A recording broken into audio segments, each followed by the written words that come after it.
Tu t'es mis en arrêt maladie, tu as envoyé ton enveloppe, tu as vu ton psychiatre, psychologue, peu importe, tu as un souci de santé mentale, ta tête à ton parent, t'exploses, t'en peux plus. Mais après tu fais quoi? Dans cette vidéo, je vais te parler des 7 erreurs à éviter quand tu te mets en arrêt maladie.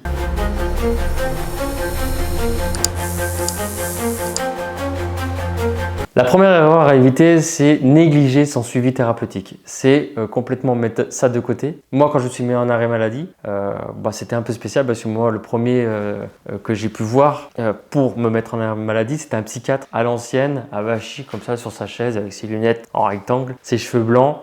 Voilà, il me posait la question qu'est-ce qui vous arrive? Déjà, pas très rassurant. Et puis, le truc qui m'a frappé, c'est que je commence à parler de moi qui ai du mal à parler à quelqu'un. Et son téléphone sonne et là il répond au téléphone et là j'ai fait waouh, c'est qui ce gars? Et ça m'a pas mis en confiance sur l'image du psychiatre dans un premier temps. Et puis au fur et à mesure du temps, je suis passé en congé de longue maladie et tous les 6 mois on doit voir un psychiatre justement pour renouveler. Et ce qui a été mon erreur à moi, c'est de ne pas avoir mis en place quelque chose de plus efficace, c'est-à-dire un suivi thérapeutique psychologue assez plus régulièrement et trouver un psychologue efficace et tout ça. Parce que je suis resté 2 ans, je l'ai vu 4 fois ma psychiatre militaire et au final j'ai pas du tout avancé, j'ai stagné, voire j'ai chuté et c'est là où j'ai pris conscience que non, il y a un truc qui va pas.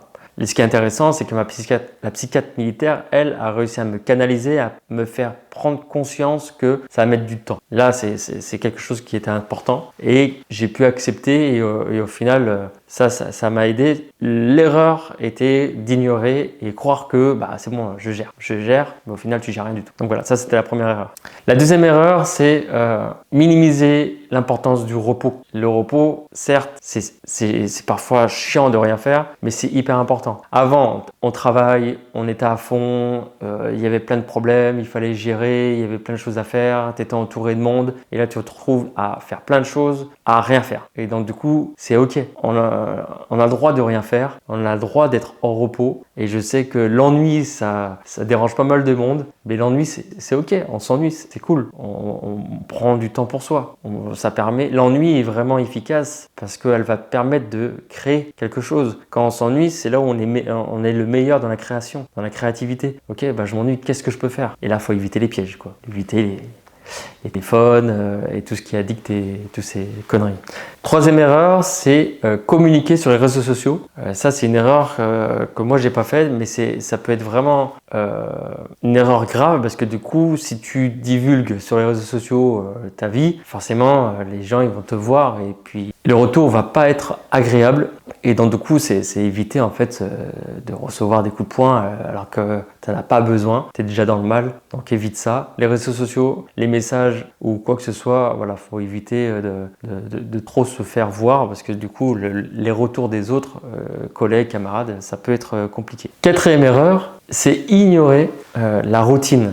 Les routines, ça a l'air bête comme ça, mais faire son lit, s'étirer le matin, cohérence cardiaque, méditation, il y a encore journal de bord. Il y a plein de choses que tu peux mettre en place, je te laisse regarder sur internet. Mais si tu n'as pas de routine, je te conseille d'en mettre une en place, mais au moins une action ou deux, pas trop quand même dès le début, mais juste un truc en place qui va te permettre au fur et à mesure du temps d'avoir des bénéfices. C'est quelque chose qui te permet de te mettre en mouvement et garder ce rythme. Et d'ignorer cette routine-là, ça peut que ne pas fonctionner. Moi, je sais que j'ai mis ça en place depuis un moment. Je l'ai beaucoup modifié. Là, j'ai gardé ce rythme plus ou moins correct. J'ai pas trop modifié depuis. Il y a des choses que j'ai enlevées, il y a des choses que je rajoute, mais c'est quelque chose de super important. Et si tu veux avoir des résultats long terme, ces petites routines vont vachement t'aider. 5e erreur, c'est ignorer la reprise. C'est complètement mettre ça de côté et se dire de toute façon, je reprendrai jamais le travail. Et puis on oublie complètement ça et puis on vit notre vie quotidienne. On est là avec nos soucis de famille, soucis de tous les jours et on pense pas forcément à la reprise. Et c'est là où c'est dangereux parce que plus tu passes du temps en arrêt maladie et plus ça va être dur de reprendre un travail. Donc pense-y de temps en temps, ok, qu'est-ce que je pourrais faire qui me donne un sens? Qu'est-ce qui pourrait être intéressant pour moi? S'il n'y a pas de réponse, tant pis, mais pense-y. Ça, c'est un truc qui pourra vachement t'aider, surtout le jour où tu dois reprendre. Ça évitera que ça pique un peu de se lever le matin et faire un job qui t'apprécie pas trop parce que forcément, tu es au pied du mur, ton arrêt maladie se finit à temps et voilà. Donc pense-y, même si tu n'as pas toutes tes capacités, il y a forcément un job, il y a forcément quelque chose que tu peux mettre en place pour améliorer ta vie et pouvoir reprendre une activité. Sixième erreur à éviter, c'est forcément s'isoler. Quand on s'isole socialement, c'est quelque chose où ça peut être vraiment très dangereux pour toi. Mais c'est ok aussi de s'isoler. Moi, je sais que moi, c'est quelque chose que j'ai tendance à faire. Et encore maintenant, je m'isole. Il n'y a pas si longtemps, j'ai fermé les volets, je voulais m'isoler, je voulais voir plus personne. Et c'est ok. Sauf que c'est comme l'arrêt maladie. Plus c'est long, et plus c'est pas bon, en fait, du coup, de s'isoler. Donc, garde toujours un lien avec quelqu'un de confiance qui te juge pas, qui te critique pas. Si tu as une personne dans ton entourage qui a déjà ces deux atouts, garde-les. De temps en temps, envoie un message. Et si tu n'as pas envie de parler, parle pas, mais garde ce lien quand même. C'est super important. J'ai pu voir maintenant, depuis quelques temps, que j'arrive à mieux me sociabiliser et de temps en temps, j'ai envie de m'isoler. Mais c'est quand même quelque chose d'assez puissant de garder ce lien social. On est des êtres humains, on n'est pas fait pour vivre seul. Et il y a assez d'expériences sur les réseaux sociaux qu'on peut voir où justement vivre seul, c'est pas fait pour l'être humain. Même si au fond, tu aimes bien être seul. Je dis ça parce que par exemple, les gens qui font l'expérience de vivre seul sur une île, ils souffrent vraiment de la solitude. C'est la première chose qu'ils souffrent. C'est même pas la nourriture. Et puis la septième erreur, la plus importante pour moi, je pense, ça reste que mon avis. Et puis si tu en vois d'autres, toi, des erreurs, n'hésite pas à en mettre en commentaire. Mais celle-ci, elle est vraiment importante, c'est l'impatience. L'erreur d'être impatient, de se dire putain, je suis plus comme avant.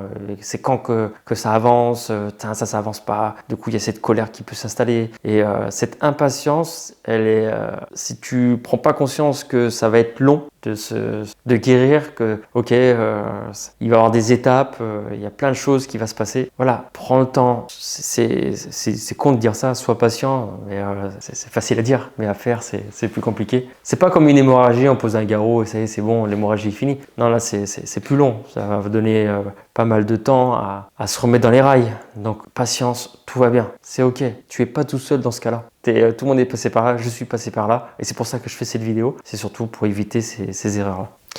En résumé, ce que tu dois éviter de faire, c'est négliger ton suivi thérapeutique. C'est ignorer le repos, le vrai repos. C'est communiquer sur les réseaux sociaux. Ça, surtout pas, on s'en fout.